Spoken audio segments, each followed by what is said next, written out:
బ్రహ్మపుత్రుని చరిత్ర, త్రిలోక సంచారి చరిత్ర, భూలోకాల సంచారి చరిత్ర,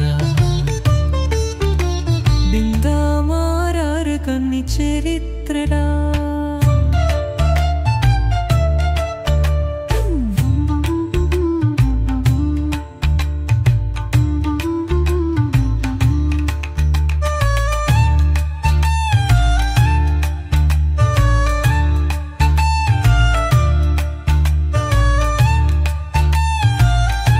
వాళ్ళకి నువ్వు కలిగించాలి సుఖ, ఇది నీ ధర్మం అని సుఖబ్రహ్మకి బోధ చేశాడు నారదుల వారు. అదీగాక, ఓ సుఖ, నువ్వు మౌనివై ఆశ్రమంలో కళ్ళు మూసుకొని గనక కూర్చుంటూ ఉంటే లోకంలో నువ్వు చేయవలసిన పని ఎవరు చేస్తారు చెప్పు నాయనా. అందుకని ముక్తిని కోరుకోమని ప్రజలకు బోధించు. లేకపోతే ఆ ప్రజలు, ఆ మానవులు ప్రతి జన్మలో కూడా ముక్తికి మరింత దూరం అయిపోతూ ఉంటారు అని శుకుడికి తన కర్తవ్యాన్ని చెప్పాడు నారద మహర్షి. అప్పుడు శుకుడు అడిగాడు, నారద మహర్షి, బాగానే ఉంది మీరు చెప్పింది. మోక్షం పట్ల కోరిక కలిగిన వాడికి మొట్టమొదట ఏం బోధించాలి నేను చెప్పు అన్నాడు. వాడికి ఏం బోధించాలి చెప్పాడు శుక్రుడికి. నాయన, మొట్టమొదటిది అపరిగ్రహము అన్నాడు. అంటే దేనిని ఎవరి నుంచి ఆశించి అడిగి పుచ్చుకోకుండా ఉండడం. ఇంకా రెండో విషయం సర్వారంభ పరిత్యాగిగా ఉండడం అన్నాడు. అంటే ఏ వస్తువునైనా సరే దానికి లంపటం పెట్టుకోకుండా విడిచిపెట్టేయటం. మనకి సర్వారంభ పరిత్యాగి జ్ఞానీ చ భరతర్షభ అని మనకు భగవద్గీతలో కృష్ణ భగవానుడు కూడా బోధించింది.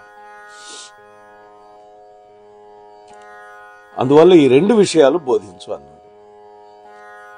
అంటే ఇక్కడ ఎవరి దగ్గర నుంచైనా ఏదైనా తీసుకోవడం అనేటువంటిది సంసారంలో మోక్షానికి వ్యతిరేక దిశలో వెళ్లే మార్గం. ఎందుకని? ఎవరి దగ్గరైనా ఏదైనా పుచ్చుకున్నామంటే వాడికి మనం రుణపడిపోతాం. ఆ రుణాన్ని తీర్చుకోవడానికి మళ్లీ జన్మెత్తాల్సిన పరిస్థితి వస్తుంది. అందుకని అపరిగ్రహం అనేది. అలాగే సర్వారంభ పరిత్యాగం అనేది సులభమైనటువంటి మాట కాదు. మనం ఇందాక చెప్పుకున్నట్టుగా భగవద్గీతలో భగవంతుడు చెప్పిన మాట అది. సర్వారంభ పరిత్యాగం అంటే ఏ కార్యక్రమము ఆరంభించనటువంటి సోమరితనం అని అర్థం కాదు. అంటే చేసినటువంటి పని పట్ల అనాసక్తి, అంటే తాను కర్తగా ఆరంభించనటువంటి వాడు అని అర్థం. అటువంటి వాడు ఉత్కృష్టమైనటువంటి జ్ఞానస్థితికి వెళ్ళగలుగుతాడు. ఎందుకు? నేను చేస్తున్నాను అనేటువంటి కర్తృత్వ భావన మనకి పుణ్యం గాని పాపం గాని ఇస్తుంది. మంచి పని చేస్తే పుణ్యం ఇస్తుంది, చెడ్డ పని చేస్తే పాపం ఇస్తుంది. అందుకే మోక్ష ఇచ్ఛ ఉన్నటువంటి వాడికి మనస్సులో నిస్సంగుడై ఉండాలి అని బోధించడమే సరైనది అని నారదుల వారు చెప్పాడు. ఇంద్రియాలను గురించి సుఖం ఒకటి ఉంది. ఇక్కడ వేడిగా ఉంటే మనం చల్లగా ఉండే నీడ దగ్గరకు వెళతాం, లేదు ఏసీ వేసుకుంటాం ఇంట్లోకి వెళ్ళి. చెట్టు కిందకి వెళ్ళి నిలబడతాం చల్లగా ఉందని. అంటే మనకు తెలియకుండానే వెళ్ళిపోతాం. జ్ఞాని కావచ్చు, విరాగి కావచ్చు, ఎవరైనా కాళ్ళు కాలితే ఎండలో కూర్చుంటాడా? ఎండలో నిలబడతాడా? ఎక్కడో చోట నీడను వెతుక్కుంటాడుగా. ఆఖరికి ఏ చెట్టు లేకపోతే తాటి చెట్టు దగ్గరకైనా వెళ్తాడు. అంటే తాటి చెట్టు తక్కువ నీడస్తుంది. అంటే ఆ సమయంలో అతడు తన దేహ భావన, దేహాభిమానం జ్ఞాపకం తెచ్చుకొని దానిని జయించే ప్రయత్నం చెయ్యాలి అనేటువంటి ఉద్బోధ చేయాలి. ఇది శుక. దేహం మీద అంత ప్రేమ ఏంటి అని ప్రశ్నించాలి. అతడి యొక్క దోషాన్ని క్షాళన చేయాలి. ఇది గురువుల యొక్క కర్తవ్యం. శుకుడికి వాస్తవానికి మోక్ష మార్గం ఉపదేశం చేయాల్సిన పని లేదు. మోక్షం కోరుకునేవాడికి ఎలా ఉపదేశించాలి అని మాత్రమే అడిగాడు శుకుడు. దానికి నారదుడు చెప్తూ ఉన్నాడు. అది ఆ బోధలో ఉన్నటువంటి ఉత్కృష్టమైనటువంటి విశ్లేషణ. ఆత్మ యొక్క మహిమ చాలా గొప్పది కదా. ఆత్మలోనే అన్నీ పుడుతున్నాయి, అన్నీ లయించిపోతున్నాయి. అది ఒక్కటే ఉంది అని ఇవన్నీ అంటామే. దాని మహిమ తెలుసుకోవడం అంటే మనస్సులో బుద్ధి గురించి తెలుసుకోవటమే కదా. అదే నీ ఉద్దేశ్యం కదా. మనస్సుకి ఇవన్నీ అవగతం కావాలి కదా.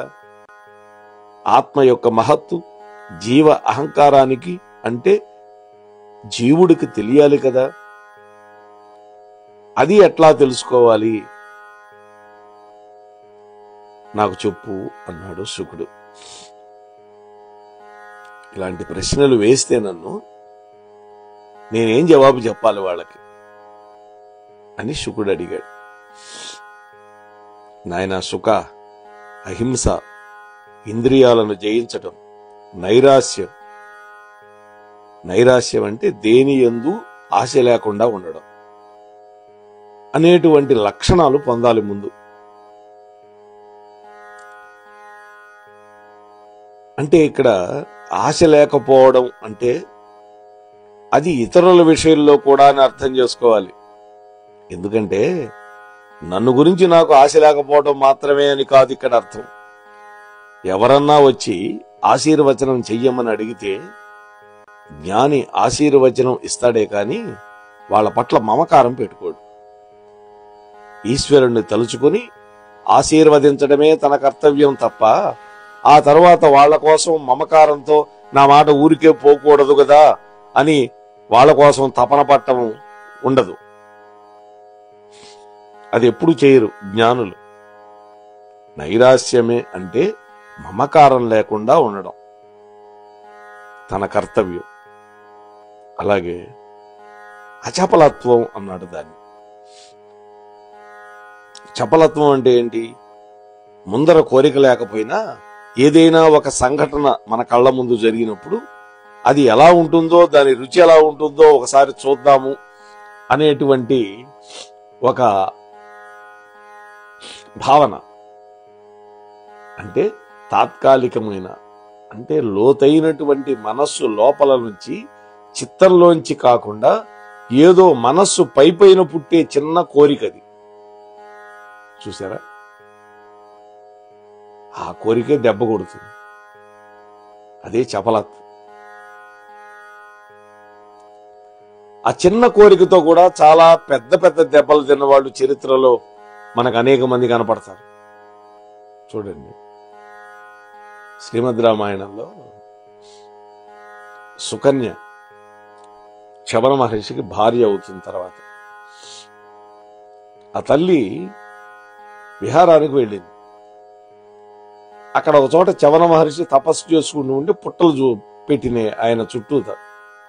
ఆ పుట్టల్లో నుంచి ఆయన యొక్క 2 కళ్ళు జ్యోతుల్లాగా మిళుక్కు మిళుక్కుమని మెరుస్తూ ఉన్నాయి, తళుక్కు తళుక్కుమని.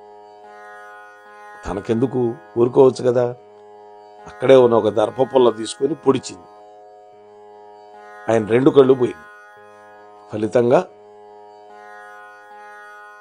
తన దేశంలో ప్రజలందరూ శాపగ్రస్తులయ్యారు. మలమూత్రాలు స్తంభించిపోయింది. దీనిని చపలత్వం అంటారు. చూసారా? అంటే ఒకదాని పట్ల ఆసక్తి. ఆ పుట్టను చూసింది, ఆ పుట్టలో వెలుగుతూ ఉన్నాయి 2. అవి ఏదైతే తనకెందుకు వెళ్ళిపోవచ్చు కదా. ఇది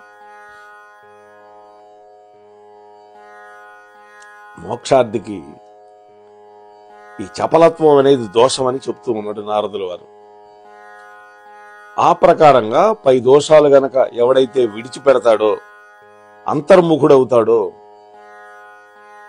అలాగే కొంతకాలం పాటు మౌని అయి తటస్థుడై ఈశ్వరుడి యొక్క అనుగ్రహం కోసమని వేచి ఉంటాడు. ఆత్మ తనను తాను ఎరుకపరచుకొని తన యొక్క తేజస్సుతో తనకు తానే దర్శనమయ్యే వరకు అంతర్ముఖుడై వేచి ఉండటమే తపస్సు అంటే మోక్షాన్ని కోరుకునేటువంటి వాడు నిష్క్రియుడై ఉండాలే తప్ప, అంటే ఎటువంటి పనులు చేయకుండా ఉండాలే తప్ప ఏ క్రియ తాను చేయకూడదు. సర్వారంభ పరిత్యాగి అయి జ్ఞానానికి భంగకరమైనటువంటి పనులు చెయ్యకుండా ఉండాలే తప్ప జ్ఞానం కోసం అంటూ ప్రత్యేకంగా చేసే పని ఏమీ ఉండదు. పుణ్యం చేస్తే, అందరికీ దానం చేస్తే, లేదు గుళ్ళు గోపురాలు దర్శిస్తే జ్ఞానం కలుగుతుందా? చూడండి, దానివల్ల పుణ్యం అయితే వస్తుంది, ఐశ్వర్యం కలగచ్చు ఆ పుణ్యం వల్ల, దానివల్ల తమ కొడుకులు వృద్ధిలోకి రావచ్చు. అది కాదు మోక్షార్థి చేయవలసినటువంటి పని. మోక్షం కోరుకునేవాడు ఈ విధమైనటువంటి గుళ్ళు గోపురాలు ఇవన్నీ చూస్తూ తిరుగుతూ ఇవి కాదు. అటువంటి వాడు ఏ పని చేయడు. ఒకవేళ ఏ పనైనా చేసినా వైరాగ్య బుద్ధితో చేయాలి. తన మనుగడకు కావలసినటువంటి కనీస వసతులు ఎక్కడ లభిస్తే అక్కడ ఉండడమే. కనీస వసతులు, నీళ్లు ఉండాలి, నీడ ఉండాలి, ఇన్ని దుంపలు దొరకాలి, ఇవే కదా కనీసం. అంటే మోక్షేచ్ఛ కలిగినటువంటి వాళ్ళు ఇటువంటి మార్గంలో ఉండాలి అనేటువంటి ఉపదేశం చేయమని శుకుడికి నారదుడు బోధ చేశాడు. ఇంకా ఎటువంటి బోధలు చేయాలి అటువంటి వాడికి అనేటువంటి విషయాలని రేపటి రోజు మళ్ళీ మనం కలుసుకొని చర్చించుకునే ప్రయత్నం చేద్దాం. అంతవరకు ఈ ఛానల్కి సబ్స్క్రైబ్ చేయని వాళ్ళు చేయండి దయచేసి.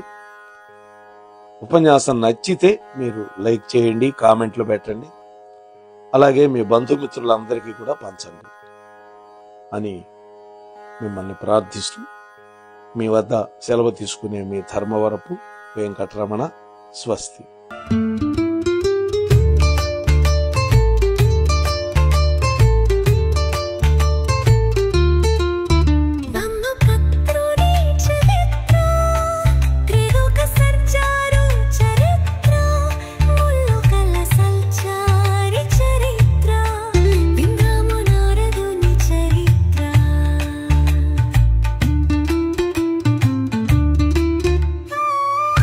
మోహనవాణి తెలుగు పోడ్కాస్ట్ వింటున్న శ్రోతలందరికీ హృదయపూర్వక ధన్యవాదాలు. వినండి, వినిపించండి, వింటూనే ఉండండి మోహనవాణి తెలుగు పోడ్కాస్ట్. మీరు వింటున్నారు మోహనవాణి.